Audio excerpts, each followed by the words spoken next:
ನಮಸ್ಕಾರ ವೀಕ್ಷಕರೇ, ನಾನು ರೇಷ್ಮಾ. ನೀವು ನೋಡ್ತಾ ಇದ್ದೀರಾ ಕರ್ನಾಟಕ ಪವರ್ ಟಿವಿ ನ್ಯೂಸ್. ಇದೀಗ ಈ ದಿನದ ಪ್ರಮುಖ ಹೆಡ್ಲೈನ್. ಪರಿಶಿಷ್ಟ ಪಂಗಡಕ್ಕೆ ಸೇರಬೇಕಾದ ಹಣವನ್ನ ಸಂಶಯಾತ್ಮಕ ಖಾತೆಗಳಿಗೆ ವರ್ಗಾವಣೆ ಮಾಡಿ ವಾಲ್ಮೀಕಿ ನಿಗಮದಲ್ಲಿ ವಂಚನೆ ಮಾಡಿದ ರಾಜ್ಯ ಕಾಂಗ್ರೆಸ್ ಸರ್ಕಾರದ ವಿರುದ್ಧ ಬಿಜೆಪಿ ರಾಜ್ಯಾಧ್ಯಕ್ಷ ವಿಜಯೇಂದ್ರ ಅವರು ಚಿತ್ರದುರ್ಗ ಜಿಲ್ಲಾಧಿಕಾರಿಗಳ ಕಚೇರಿ ಎದುರು ಬೃಹತ್ ಪ್ರತಿಭಟನೆ ಮಾಡಲಾಯಿತು. ಈ ಸಂದರ್ಭದಲ್ಲಿ ಶರಣು ತಳ್ಳಿಕೇರಿ, ಬಂಗಾರು ಹನುಮಂತು, ಶಾಸಕರಾದ ಡಾಕ್ಟರ್ ಎಂ ಚಂದ್ರಪ್ಪ, ಮಾಜಿ ಶಾಸಕರಾದ ತಿಪ್ಪಾರೆಡ್ಡಿ, ಪರಿಷತ್ ಸದಸ್ಯರಾದ ಕೆಎಸ್ ನವೀನ್, ಇನ್ನು ಹಲವಾರು ಕಾರ್ಯಕರ್ತರು ಭಾಗಿಯಾಗಿದ್ದರು. ವರದಿಗಾರ Mohammed Rafi, Karnataka power TV news, Vijayanagara. ರೈತರಿಗೆ ಮತ್ತು ಬೈಕ್ ಸವಾರಿ ಹೋಗತಕ್ಕಂಥವರಿಗೆ ತೊಂದರೆ ಆಗಿದೆ ಬಂಧುಗಳೇ. ಆದ್ರಿಂದ ಅವರು ಕೇಳಿದ್ರೆ ಏನು ಹೇಳ್ತಾರೆ, ಬೇರೆ ರಾಜ್ಯದಲ್ಲಿ ಆಗಿದೆಯಲ್ಲಪ್ಪ, ನಮ್ಮ ರಾಜ್ಯದಲ್ಲಿ ಒಂದೇ, ಬೇರೆ ರಾಜ್ಯದಲ್ಲಿ ಆಗಿದ್ರೆ ಅದನ್ನ ಮಾಡಿದೀವಿ ಅಂತಕ್ಕಂಥದ್ದನ್ನ ಹೇಳ್ತಾರೆ ಇವರು. ಬಂಧುಗಳೇ, ಈ ಎಲೆಕ್ಷನ್ ಸಂದರ್ಭದಲ್ಲಿ ಬಿಟ್ಟು ಬಾಕಿಗಳನ್ನು ಕೊಟ್ಬಿಟ್ಟು 2,000 ಕೊಡ್ತೀವಿ ಅಂತ ಹೇಳ್ಬಿಟ್ಟು ಹೆಣ್ಣುಮಕ್ಕಳಿಗೆಲ್ಲ ಮದುವೆ ಮಾಡಿದ್ರು.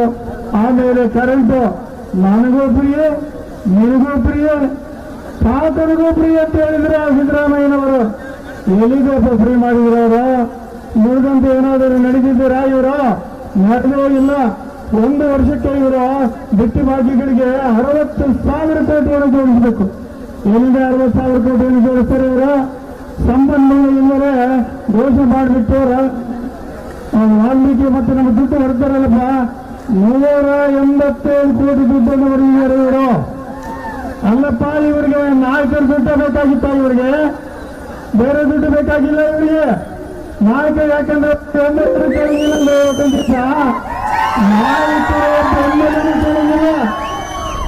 16-17 ಜನ ಒಂದೊಂದು ಇದ್ದಾರೆ. ಏನಪ್ಪಾ, ನಮ್ಮ ದುಡ್ಡು ಬಡವ ಮಕ್ಕಳು ಕೊಡ್ತಕ್ಕಂಥದ್ದು ಮತ್ತು ಸಾಲ ಕೊಡ್ತಕ್ಕಂಥದ್ದು, ಬೋರ್ವೆಲ್ ಆಗ್ತಕ್ಕಂಥದ್ದು ಮತ್ತು ಬಡವರಿಗೆ ಕೊಡ್ತಕ್ಕಂಥ ದುಡ್ಡನ್ನು ನೀವು ಹೊಂದಿದ್ದೀರಲ್ಲಪ್ಪ ಅಂತ ಹೇಳ್ಬಿಟ್ಟು ಒಬ್ಬ ಎಮ್ಮೆಲ್ಲೆ ನಮಗೆ ಕೇಳಿಲ್ಲ ನೋಡಿ. ಅಂತ ಎಮ್ಮೆಲ್ಲೆಗಳು ನಿಮ್ಮ ಈ ರಾಜ್ಯದಲ್ಲಿ ದಯಮಾಡಿ ಬಂಧುಗಳೇ, ಆದ್ದರಿಂದ ಎಲ್ಲ ಜಾಗೃತರಾಗಬೇಕು. ಜಾಗೃತರಾಗ್ಬಿಟ್ಟು ಈ ಸಿದ್ದರಾಮಯ್ಯ ಸರ್ಕಾರವನ್ನು ತೆಗೆಯೋದಕ್ಕೆ ಎಲ್ಲರೂ ಪ್ರಯತ್ನ ಮಾಡಬೇಕಂತ ಹೇಳ್ಬಿಟ್ಟು ತಮ್ಮೆಲ್ಲರಿಗೂ ನಮಸ್ಕಾರ ಮಾಡ್ತೀನಿ.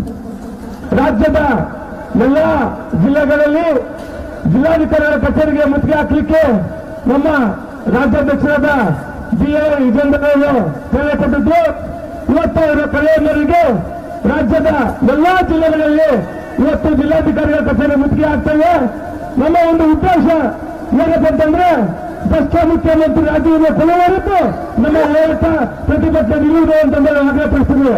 ಈ ಒಂದು ಪ್ರತಿಭಟನೆ ಉದ್ದೇಶಿಸಿ ನಮ್ಮ ಭಾರತೀಯ ಜನತಾ ಪಾರ್ಟಿಯ ರಾಜ್ಯಾಧ್ಯಕ್ಷರಾದ BA ವಿಜೇಂದ್ರ ಅವರಿಗೆ ಮಾತಾಡಿದ್ದಾರೆ. बोलो भारत माता की, बोलो भारत माता की, भारतीय जनता पक्षಕ್ಕೆ, ಭಾರತೀಯ ಜನತಾ ಪಕ್ಷಕ್ಕೆ, ಜನವಿರೋಧಿ ಕಾಂಗ್ರೆಸ್ ಸರ್ಕಾರಕ್ಕೆ, ಜನವಿರೋಧಿ ಕಾಂಗ್ರೆಸ್ ಸರ್ಕಾರಕ್ಕೆ, ಆತ್ಮೀಯ ಕಾರ್ಯಕರ್ತ ಬಂಧುಗಳೇ, ಇವತ್ತು ಭಾರತೀಯ ಜನತಾ ಪಾರ್ಟಿ ರಾಜ್ಯಾದ್ಯಂತ ಈ ಭ್ರಷ್ಟ ಕಾಂಗ್ರೆಸ್ ಸರ್ಕಾರದ ವಿರುದ್ಧ ಹೋರಾಟವನ್ನು ನಾವು ಕೈಗೆತ್ತಿಕೊಂಡಿದ್ದೇವೆ. ಇಡೀ ರಾಜ್ಯದಲ್ಲಿರ್ತಕ್ಕಂಥ ಪ್ರತಿಯೊಂದು ಜಿಲ್ಲೆಗಳಲ್ಲಿ ಜಿಲ್ಲಾ ಕಚೇರಿಗೆ ಮುತ್ತಿಗೆ ಆಗ್ತಕ್ಕಂಥ ಕೆಲಸ ನಮ್ಮೆಲ್ಲ ಕಾರ್ಯಕರ್ತರು ಮಾಡ್ತಾ ಇದ್ದಾರೆ. ಕಾರಣ ಏನು? ಇವತ್ತು ರಾಜ್ಯದಲ್ಲಿ ಆಡಳಿತ ನಡೆಸ್ತಾ ಇರ್ತಕ್ಕಂಥ ಕಾಂಗ್ರೆಸ್ ಸರ್ಕಾರ, ಸನ್ಮಾನ್ಯ ಮುಖ್ಯಮಂತ್ರಿಗಳು ಸಿದ್ದರಾಮಯ್ಯ ನೇತೃತ್ವದ ಕಾಂಗ್ರೆಸ್ ಸರ್ಕಾರ 1 ವರ್ಷದ ಹಿಂದೆ ರಾಜ್ಯದ ಜನರಿಗೆ ಅನೇಕ ಭರವಸೆಗಳನ್ನು ಕೊಟ್ಟು ರಾಜ್ಯದಲ್ಲಿ ಅಧಿಕಾರಕ್ಕೆ ಬಂದಿದೆ. ರಾಜ್ಯದಲ್ಲಿ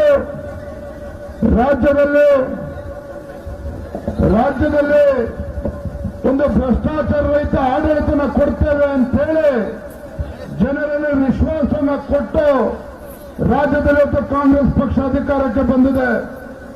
ಆತ್ಮೀಯ ಕಾರ್ಯಕರ್ತ ಬಂಧುಗಳೇ, ಕಳೆದ 1-1.5 ವರ್ಷದಲ್ಲಿ ರಾಜ್ಯದಲ್ಲಿ ಕಾಂಗ್ರೆಸ್ ಸರ್ಕಾರ ಯಾವ ರೀತಿ ಆಡಳಿತವನ್ನು ನಡೆಸ್ತಾ ಇದೆ ತಾವೆಲ್ಲರೂ ಕೂಡ ಗಮನಿಸ್ತಾ ಇದ್ದೀರಿ. ಒಂದು ಕಡೆ ಅಭಿವೃದ್ಧಿ ಅಂತಕ್ಕಂಥದ್ದು ಸಂಪೂರ್ಣವಾಗಿ ನಿಂತಿದೆ. ಅಭಿವೃದ್ಧಿ ಅಂತಕ್ಕಂಥದ್ದು ರಾಜ್ಯದ ಯಾವುದೇ ಕ್ಷೇತ್ರದಲ್ಲಿ ಅಭಿವೃದ್ಧಿ ಕೆಲಸ ಆಗ್ತಾ ಇಲ್ಲ. ಭಾರತೀಯ ಜನತಾ ಪಾರ್ಟಿ ನಮ್ಮ ಸರ್ಕಾರ ಇದ್ದಾಗ ಭ್ರಷ್ಟಾಚಾರದ ಆರೋಪಗಳನ್ನು ಮಾಡಿ ರಾಜ್ಯದಲ್ಲಿ ಕಾಂಗ್ರೆಸ್ ಪಕ್ಷ ಅಧಿಕಾರಕ್ಕೆ ಬಂದ್ರೆ ಭ್ರಷ್ಟಾಚಾರ ರಹಿತ ಆಡಳಿತನ ಕೊಡ್ತೇವೆ ಅಂತೇಳಿ ರಾಜ್ಯದ ಜನರಲ್ಲಿ ಭರವಸೆನ ಕೊಟ್ಟಿದ್ರು.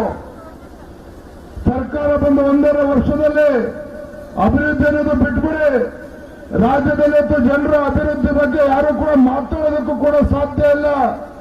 ಯಾಕೆ ಅಂತ ಹೇಳಿದ್ರೆ ಏನು ಕಾಂಗ್ರೆಸ್ ಪಕ್ಷ ಅಧಿಕಾರಕ್ಕೆ ಬರುವ ಮುನ್ನ ಏನು ಭರವಸೆಗಳನ್ನ ಕೊಟ್ಟು ಬಂದಿದ್ರು, ಆ ಭರವಸೆಗಳನ್ನ ಗ್ಯಾರಂಟಿಗಳನ್ನ ಈಡೇರಿಸೋದಕ್ಕೆ ದುಡ್ಡು ಸಾಕಾಗ್ತಾ ಇಲ್ಲ. ಆದ್ರೆ ಒಂದು ಕಡೆ ಅಭಿವೃದ್ಧಿ ಇಲ್ಲ, ಮತ್ತೊಂದು ಕಡೆ ಭ್ರಷ್ಟಾಚಾರ.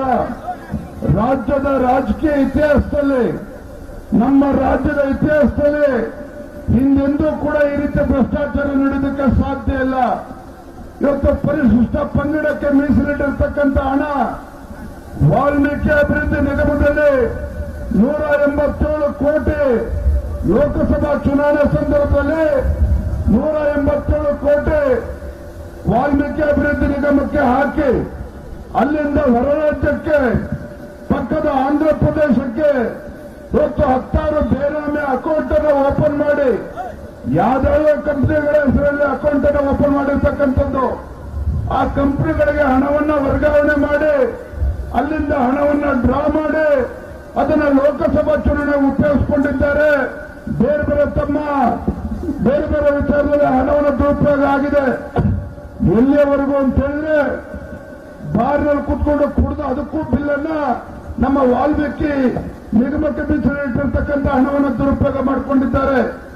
ಇವತ್ತು ನಾವು ಭಾರತೀಯ ಜನತಾ ಪಾರ್ಟಿ ಏನು ಪರಿಶಿಷ್ಟ ಪಂಗಡಕ್ಕೆ ಮೀಸಲಿಟ್ಟಿರ್ತಕ್ಕಂಥ ಹಣ ನಮ್ಮ ನಾಯಕರು ಮಾತನಾಡ್ತಾ ಹೇಳಿದ್ರು. ಇವತ್ತು ಯಡಿಯೂರಪ್ಪನವರು ಬಿಜೆಪಿ ಸರ್ಕಾರ ಇದ್ದಾಗ ಅನೇಕ ಅಭಿವೃದ್ಧಿ ನಿಗಮಗಳನ್ನು ಮಾಡಿದ್ದಾರೆ. ಅದೇ ರೀತಿ ವಾಲ್ಮೀಕಿ ಅಭಿವೃದ್ಧಿ ನಿಗಮದವನ್ನ ಸ್ಥಾಪನೆ ಮಾಡಿ 100 ಕೋಟಿ ರೂಪಾಯಿನ ಕೊಟ್ಟು ವಾಲ್ಮೀಕಿ ಸಮುದಾಯದಲ್ಲಿರ್ತಕ್ಕಂಥ ನಮ್ಮ ಬಡ ಮಕ್ಕಳಿಗೆ ನ್ಯಾಯ ಸಿಗಬೇಕು, ಅವರಿಗೆ ಒಂದು ಆರ್ಥಿಕ ಶಕ್ತಿನ ಕೊಟ್ಟು ಆ ಸಮಾಜಕ್ಕೂ ಅನುಕೂಲ ಆಗಬೇಕು, ಬಡ ಮಕ್ಕಳಿಗೆ ಅನುಕೂಲ ಆಗಬೇಕು, ಸಮಾಜದಲ್ಲಿರ್ತಕ್ಕಂಥ ಬಡವರಿಗೆ ಅನುಕೂಲ ಆಗಬೇಕು ಅಂತೇಳಿ 100 ಕೋಟಿ ಅನುದಾನವನ್ನು ಕೊಡ್ತಾ ಇದ್ರು. ಅಂತ ಒಂದು ಹಣವನ್ನ ಇವತ್ತು ಭ್ರಷ್ಟಾಚಾರ ಮಾಡಿ ಈ ಹಣವನ್ನ ಪೋಲ್ ಮಾಡಿ ಹೊಡ್ಕೊಂಡಿರ್ತಕ್ಕಂಥದ್ದು ತಾವು ನೋಡ್ತಾ ಇದ್ದೀರಿ. ನಾಗೇಂದ್ರ ಅವರು ಸಚಿವರಾಗಿ ಇವತ್ತು ರಾಜೀನಾಮೆ ಕೊಟ್ಟಿದ್ದಾರೆ. ಭಾರತೀಯ ಜನತಾ ಪಾರ್ಟಿ ನಿರಂತರವಾಗಿ ಏನು ವಾಲ್ಮೀಕಿ ನಿಗಮ ಏನು ಹಗರಣ ಆಗಿದೆ ಇದರ ವಿರುದ್ಧ ಹೋರಾಟವನ್ನು ಮಾಡಿ ಇವತ್ತು ಸಚಿವರು ರಾಜೀನಾಮೆ ಕೊಟ್ಟಿದ್ದಾರೆ. ಆದರೆ ಇಲ್ಲಿಯವರೆಗೂ ಕೂಡ ಏನು ರಾಜ್ಯದಲ್ಲಿ ಎಸ್ಐಟಿ ಫಾರ್ಮ್ ಆಗಿದೆ, ಎಸ್ಐಟಿ ತನಿಖೆ ನಡೀತಾ ಇದೆ. ನಾಗೇಂದ್ರ ಅವರಿಗೆ ತನಿಖೆಗೋಸ್ಕರ ಅವ್ರನ್ನ ಕರೆದಿಲ್ಲ, ನೋಟಿಸ್ ಕೊಟ್ಟು. ನಾಳೆ ಇವತ್ತು ನೇರವಾಗಿ ಇವತ್ತು ಒಂದು ಮಾತನಾಡೋದಕ್ಕೆ ಇಷ್ಟಪಡ್ತೇನೆ. ಇದು ನಾಗೇಂದ್ರ ಅವರು ಮಾಡಿರ್ತಕ್ಕಂಥ ತಪ್ಪು ಅನ್ನೋದಕ್ಕಿಂತ ಹೆಚ್ಚಾಗಿ ಸ್ವತಃ ಮುಖ್ಯಮಂತ್ರಿಗಳು, ಯಾಕೆಂದ್ರೆ ಅವರು ಹಣಕಾಸಿನ ಇಲಾಖೆಯನ್ನ ನಿರ್ವಹಿಸ್ತಾ ಇದ್ದಾರೆ. ಹಣಕಾಸಿನ ಇಲಾಖೆ ಇವತ್ತು ಮುಖ್ಯಮಂತ್ರಿ ಜೊತೆಲಿರ್ತಕ್ಕಂಥದ್ದು. ಮುಖ್ಯಮಂತ್ರಿಗಳ ಅನುಮತಿ ಇಲ್ಲದೇನೆ ಲೋಕಸಭಾ ಚುನಾವಣೆ ನಡೀತಾ ಇದ್ದಾಗ 187 ಕೋಟಿ ಆ ನಿಗಮಕ್ಕೆ ಟ್ರಾನ್ಸ್ಫರ್ ಮಾಡಿ ಅಲ್ಲಿಂದ ಒತ್ತಾಯ ಮಾಡಿ ಅಲ್ಲಿ ಹೊರ ರಾಜ್ಯಕ್ಕೆ ಕಳಿಸಿ ಇವತ್ತು ಮಾಹಿತಿ ಬರ್ತಾ ಇರ್ತಕ್ಕಂಥದ್ದು, ಪತ್ರಕರ್ತರು ಜನಸಾಮಾನ್ಯರು ಹೇಳ್ತಾ ಇರ್ತಕ್ಕಂಥದ್ದು, ಇವತ್ತೇನು ಲೋಕಸಭಾ ಚುನಾವಣೆಗೆ ಕೇಂದ್ರ ಅವರ ರಾಹುಲ್ ಗಾಂಧಿಗೆ ಹಣ ಕೊಡಬೇಕು, ಲೋಕಸಭಾ ಚುನಾವಣೆ ಬೇರೆ ಬೇರೆ ರಾಜ್ಯಕ್ಕೆ ಇವತ್ತು ಕರ್ನಾಟಕವನ್ನ ಎಟಿಎಂ ಆಗಿ ಪರಿವರ್ತನೆ ಮಾಡಿಕೊಂಡಿದ್ದಾರೆ. ನಮ್ಮ ರಾಜ್ಯ ಇವತ್ತು ರಾಜ್ಯವನ್ನ ಒಂದು ಎಟಿಎಂ ಆಗಿ ಪರಿವರ್ತನೆ ಮಾಡಿಕೊಂಡಿದ್ದಾರೆ ರಾಜ್ಯದ ಕಾಂಗ್ರೆಸ್ ಸರ್ಕಾರ. ನಮ್ಮ ವಾಲ್ಮೀಕಿ ಅಭಿವೃದ್ಧಿ ನಿಗಮದ ಹಣಕ್ಕೂ ಕೂಡ ಕಣ್ಣು ಹಾಕಿದ್ದಾರೆ ಕಾಂಗ್ರೆಸ್ ಸರ್ಕಾರ. ಹಾಗಾಗಿ 187 ಕೋಟಿ ವರ್ಗಾವಣೆ ಮಾಡಿ ಅದನ್ನ ಡ್ರಾ ಮಾಡಿಕೊಂಡು ಇವತ್ತು ಅದನ್ನ ಲೋಕಸಭಾ ಚುನಾವಣೆಗೆ ಉಪಯೋಗಿಸಿಕೊಂಡಿದ್ದಾರೆ. ಭ್ರಷ್ಟಾಚಾರ ನಡೆದಿರ್ತಕ್ಕಂಥದ್ದು ಮುಖ್ಯಮಂತ್ರಿಗಳ ಗಮನಕ್ಕೆ ಬರದೆ ಸಾಧ್ಯನೇ ಇಲ್ಲ. ಹಾಗಾಗಿ ನಾವಿತ್ತು ಭಾರತೀಯ ಜನತಾ ಪಾರ್ಟಿ ಒತ್ತಾಯ ಮಾಡ್ತಾ ಇದ್ದೇವೆ. ಇವತ್ತು ಶರಣ್ ಪ್ರಕಾಶ್ ಪಾಟೀಲ್, ಮಾನ್ಯ ಸಚಿವರಾಗಿರ್ತಕ್ಕಂಥ ಶರಣ್ ಪ್ರಕಾಶ್ ಪಾಟೀಲ್ ಹೆಸರು ಕೇಳಿ ಬರ್ತಾ ಇದೆ. ವಾಲ್ಮೀಕಿ ಅಭಿವೃದ್ಧಿ ನಿಗಮದ ಅಧ್ಯಕ್ಷ ಬಸವನಗೌಡ ದದ್ದಲ್ ಅವರ ಹೆಸರು ಕೂಡ ಕೇಳಿ ಬರ್ತಾ ಇದೆ. ಮುಖ್ಯಮಂತ್ರಿಗಳ ಗಮನಕ್ಕೆ ಬರದೇ ಇಷ್ಟು ದೊಡ್ಡ ಹಗರಣ ಆಗೋದಕ್ಕೆ ಸಾಧ್ಯ ಇಲ್ಲ. ಹಾಗಾಗಿ ಇವತ್ತು ದದ್ದಲ್ ಅವರು ಇರ್ಬೋದು, ಶರಣ್ ಪ್ರಕಾಶ್ ಪಾಟೀಲ್ ಅವರು ಇರ್ಬೋದು, ಅಷ್ಟೇ ಅಲ್ಲ ಸ್ವತಃ ಮುಖ್ಯಮಂತ್ರಿಗಳು ಕೂಡ ಜವಾಬ್ದಾರಿನ ಹೊರಬೇಕಾಗ್ತದೆ, ರಾಜೀನಾಮೆನ ಕೊಡಬೇಕಾಗ್ತದೆ. ಅಲ್ಲಿಯವರೆಗೂ ಸಹ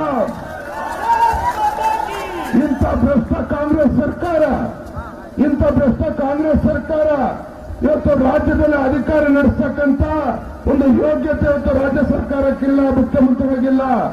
ತಾವು ನೋಡ್ತಾ ಇದ್ರಿ, ರಾಜ್ಯದಲ್ಲಿ ಭೀಕರ ಬರಗಾಲ, ರೈತರು ಕಂಗಾಲಾಗಿದ್ದಾರೆ. ಇಂಥ ಸಂದರ್ಭದಲ್ಲಿ ಬೆಲೆ ಏರಿಕೆಯನ್ನು ಮಾಡತಕ್ಕಂಥದ್ದು ಒಂದು ರೀತಿ ಜನವಿರೋಧಿ ನೀತಿಯನ್ನು ಅನುಸರಿಸಿಕೊಂಡು ಬರ್ತಾ ಇದೆ.